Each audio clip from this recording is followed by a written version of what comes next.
The room went silent. A powerful Japanese slammed the table and unleashed a furious stream of words. None of the diners understood, but everyone felt the rage. All eyes turned to the young black waitress he was scolding. Then she lifted her chin, stared him down, and replied in flawless Japanese. What followed stunned every single person in that restaurant and changed her life forever. The restaurant buzzed with the soft clink of glasses and low conversations when the door swung open. In walked Mr. Saito, the visiting CEO of a powerful Tokyo-based tech company. His crisp suit and sharp eyes commanded attention immediately. Everyone on staff stiffened. He was known for his strict standards and explosive temper. Maya, a young waitress from Chicago, balanced a tray of steaming ramen bowls as she approached his private table. She had been working at the upscale fusion restaurant in New York for only 3 months. As she gently set the dishes down, a sudden splash of broth spilled onto the edge of the polished table. The room seemed to freeze. Mr. Sato's eyes narrowed.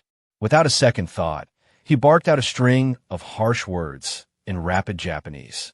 Diners turned their heads. The other staff members stared, shocked. Though most didn't understand the language, his tone was unmistakable. He was furious. Maya's stomach tightened as every eye in the room turned toward her.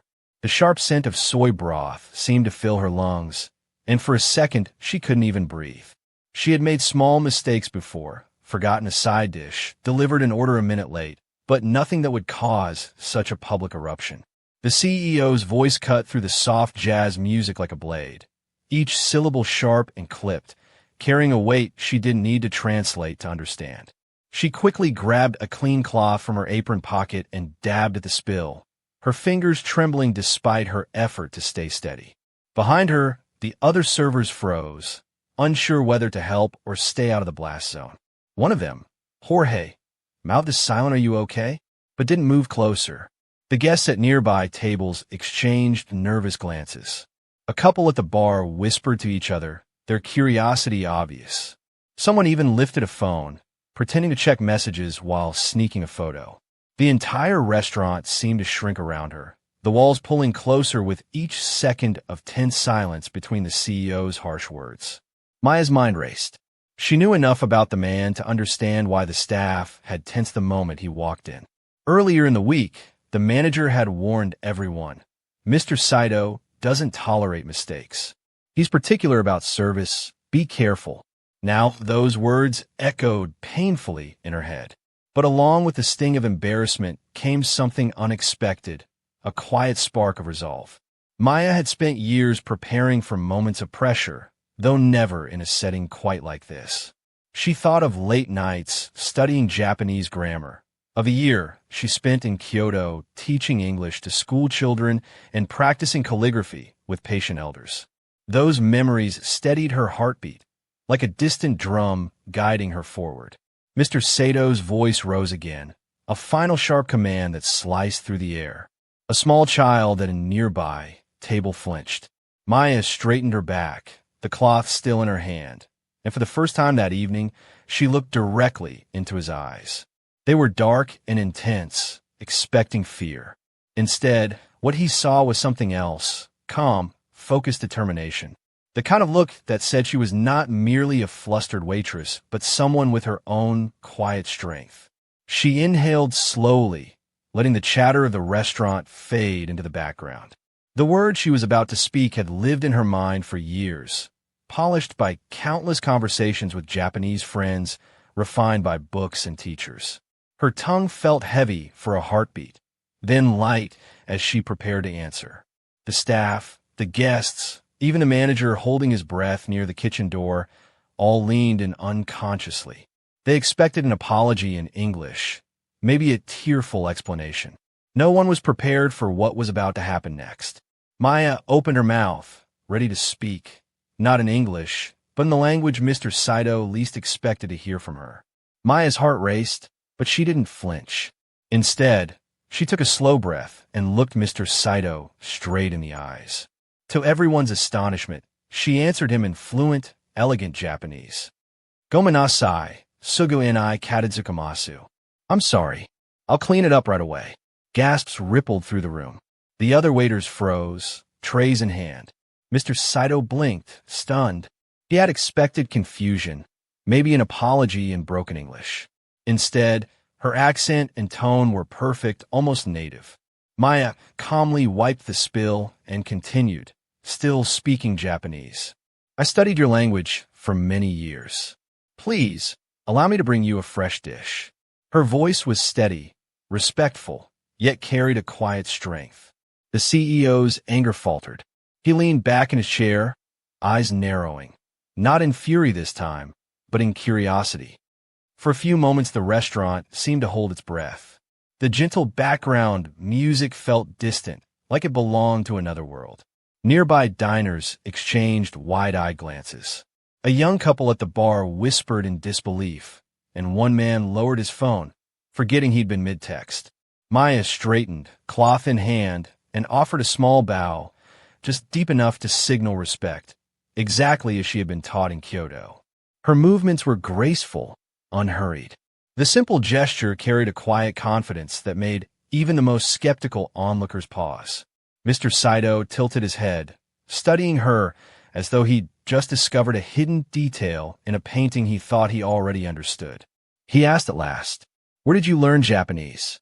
The staff shifted nervously, not sure whether they should continue their work or wait for the storm to break again. Maya met his gaze without wavering. She replied softly, "I majored in Japanese at university and lived in Kyoto for a year." The words rolled off her tongue with the gentle rhythm of someone who not only knew the language, but loved it. She spoke with care, not as if she were trying to impress him, but as if she belonged in this conversation. A subtle change crossed Mr. Sato's face. The sharp lines of his frown eased. He shifted his posture, resting his hands lightly on the table instead of gripping the edge. His eyes, moments ago like steel, now carried a flicker of admiration. "You lived in Kyoto?" he repeated in English, his voice lower, almost thoughtful. "Yes," Maya said, still calm. "I worked with school children and practiced calligraphy with my host family. Your culture means a great deal to me." The restaurant's tension began to lift. A few staff members exhaled audibly, while the diners, sensing the change, returned to their meals, though many continued to sneak glances toward the remarkable young waitress who had turned a scolding into a moment of quiet dignity. Mr. Saito gave a single nod, the corners of his mouth softening. "Impressive," he said quietly. "Very impressive." Maya inclined her head once more, the faintest smile playing on her lips as she collected the empty bowl and walked toward the kitchen, leaving behind a room full of people who had just witnessed something unforgettable. As Maya walked back to the kitchen, the restaurant hummed with whispers. Who was this young waitress who spoke Japanese like a local? Curious diners craned their necks for one more glimpse, and even the veteran servers exchanged bewildered glances. It wasn't every day that someone defused a CEO's fury with a single, perfectly spoken sentence. Inside the bright, steamy kitchen, the sudden hush of the dining room gave way to the clang of pans and the hiss of boiling broth. Maya set the used tray on the counter and inhaled deeply, letting the familiar aromas of garlic, soy, and sesame steady her nerves. Her fingers still trembled slightly from the adrenaline, but her mind was already moving forward, calmly, methodically. She reached for a fresh bowl, carefully arranging noodles and vegetables while her thoughts drifted. Memories surfaced like lanterns on a dark river. She remembered late nights in college, a single desk lamp illuminating the kanji characters she practiced over and over until her wrist ached. She recalled the thrill of finishing her first Japanese novel without needing a dictionary, the satisfaction of understanding not just the words but the subtle layers of meaning. Then came the images of Kyoto, narrow stone streets glowing under paper lanterns, the earthy scent of matcha in a quiet tea house, the patient smiles of her host family as they corrected her pronunciation. She had arrived there as a nervous exchange student and left feeling as though a piece of her heart belonged to Japan. But life hadn't unfolded the way she imagined. After graduation, her mother's health faltered and medical bills piled up. The job interviews she once dreamed of, international firms where she could bridge cultures, were postponed again and again. Instead, she returned to Chicago, helping her mother through long hospital visits and late-night pharmacy runs. When her mother finally regained her strength, Maya moved to New York to start fresh, but opportunities were scarce. The upscale fusion restaurant offered steady pay and flexible hours. It wasn't the career she had pictured, yet it gave her a chance to stay afloat and send a little money back home. As she ladled the steaming broth into the bowl, she thought about the irony. All those years of study, all those nights rehearsing polite phrases, had seemed like a closed chapter of her life. She had tucked her Japanese textbooks into a box in her tiny apartment, convinced they belonged to the past. And now, tonight, in the middle of a hectic dinner service, those very skills had surfaced like a hidden current, carrying her through an unexpected storm. The language she once feared she might forget had returned instinctively, wrapping around her like an old friend. Maya straightened, added the final garnish, and wiped the edge of the bowl until it gleamed. For the first time in months, she felt a spark of the confidence she'd once had as a student in Kyoto. Maybe, she thought, the path she imagined wasn't lost after all. Perhaps this was only the beginning of a story she hadn't yet dared to write. When Maya returned to Mr. Sato's table, she placed the new dish gently in front of him and bowed slightly, just as she had seen in Kyoto tea houses. "Please enjoy," she said, in Japanese once again. For a long moment, the CEO said nothing. Then, in a calmer, more deliberate voice, he asked, "Where did you learn to speak our language so perfectly?" The diners nearby leaned closer, pretending not to listen. Maya explained briefly her years of study, her time in Japan, and her love for the country's traditions. Her words were simple and clear, but her respect was unmistakable. Mr. Sato's stern expression softened. "I should not have raised my voice," he admitted in English this time. "You surprised me. Not many foreigners speak with such care." The tension in the room melted. A few customers smiled. The staff exhaled. Maya simply nodded, her posture humble but her eyes bright with quiet pride. The faint clatter of dishes and low hum of conversation slowly returned to the restaurant, but the atmosphere had shifted. It was as if the entire room recognized that they had just witnessed something extraordinary. A moment earlier, an uncomfortable scene had threatened to spoil the evening. Now, it felt almost like a celebration of quiet strength. Mr. Saito picked up his chopsticks and sampled the fresh dish, chewing thoughtfully. He glanced at Maya again, this time with a small, approving nod. "Your pronunciation," he said, switching back to Japanese, "is better than some of my own employees back home." Maya offered a modest smile. She replied softly, "Thank you." She felt the tension in her shoulders ease, the weight of the incident slipping away. From the corner of her eye, she noticed her manager standing near the kitchen door, wide-eyed and motionless. A silent question passed between them. "Are you okay?" And Maya responded with a reassuring glance. One of the nearby diners, a woman in a blue scarf, leaned toward her companion and whispered, "I've never seen anything like that. She's incredible." The man nodded, still staring in quiet admiration. Mr. Saito set his chopsticks down for a moment. "You honor our culture," he said warmly. "It is rare to meet someone who shows such dedication without seeking recognition. Tell me, are you planning to continue using your skills?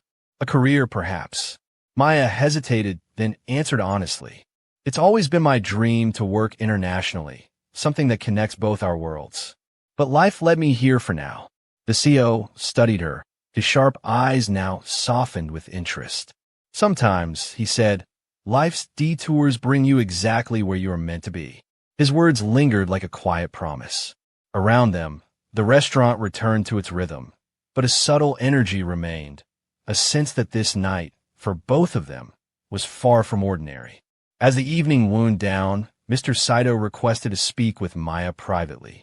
In the quiet corner of the restaurant, he said, "I came to New York to find someone who understands both Japanese culture and the Western market. You have that rare gift." He handed her a sleek business card.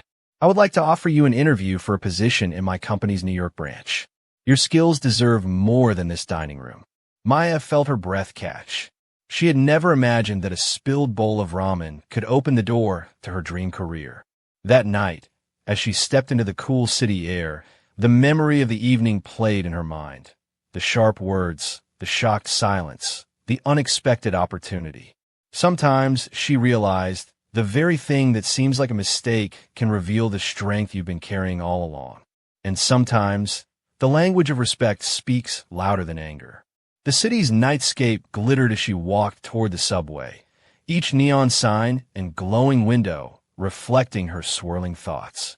The damp pavement mirrored the lights like a watercolor painting, and the cool breeze felt like a gentle reminder that change was in the air. Maya clutched the business card between her fingers, running her thumb over the embossed silver lettering. Cyto Innovations, New York Regional Office. The name carried a quiet weight, a gateway to the kind of future she had once imagined but put aside. She remembered the sacrifices that had brought her here, late-night shifts to help her mother, missed opportunities, and the endless worry that maybe her education in Japanese language and culture would never find a purpose. Yet tonight had proven otherwise. Every hour of study, every conversation with her Kyoto host family, every patient correction from her elderly neighbor in Chicago, it had all led to this. As she descended the subway stairs, she replayed Mr. Sato's words. "You have that rare gift." They rang in her mind like a steady bell. He hadn't just offered her a job interview. He had recognized something deeper, a bridge between cultures, a voice of understanding that few possessed. On the train ride home, she gazed out the window at the blur of lights and tunnels, her reflection flickering against the glass. Around her, commuters scrolled through their phones, lost in their own worlds, but Maya felt as though she carried a quiet secret. Tonight, her life had shifted. By the time she reached her small apartment, the city was hushed. She placed the business card carefully on her desk, its metallic edges catching the dim lamplight. For the first time in months, she allowed herself to imagine a path forward, one that honored her love for Japanese culture and her determination to succeed in New York. What had begun as a spilled bowl of ramen had become something far greater, proof that every skill, every lesson, and every act of respect could one day open doors she never thought possible. If you found this story inspiring, make sure to like, subscribe, and hit the bell icon so you never miss another powerful video. Thanks for watching.